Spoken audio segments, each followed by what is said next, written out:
other concerns now about fertility. So, yes, there are concerns about fertility.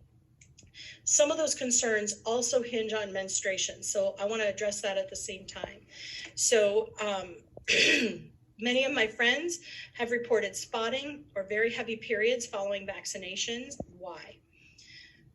Whether it's vaccination or it is an immune response to a virus, the immune system interacts with the endocrine system, and it will change hormone levels. So depending on when you get vaccinated or when you develop an infection, it will either cause heavy bleeding or no bleeding at all for that month, or spotting. And it is not well studied about exactly which day for which person it's going to cause one of those things.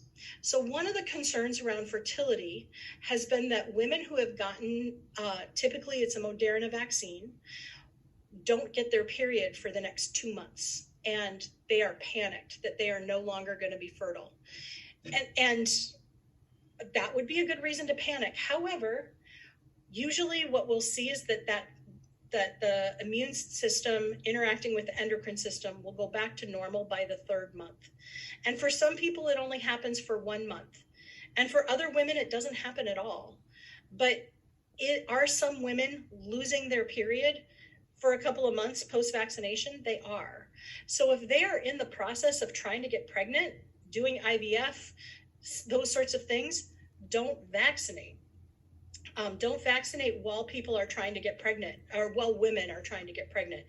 Doesn't seem to have the same effect on men, although I don't know that it's been well studied. We do know that COVID itself can reduce sperm count. So if a couple is trying to get pregnant, that's another concern.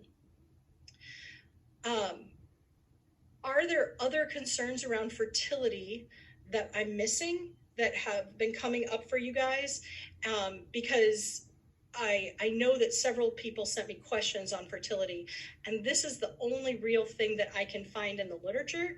But Liz and I will take your questions if there are other questions around that topic.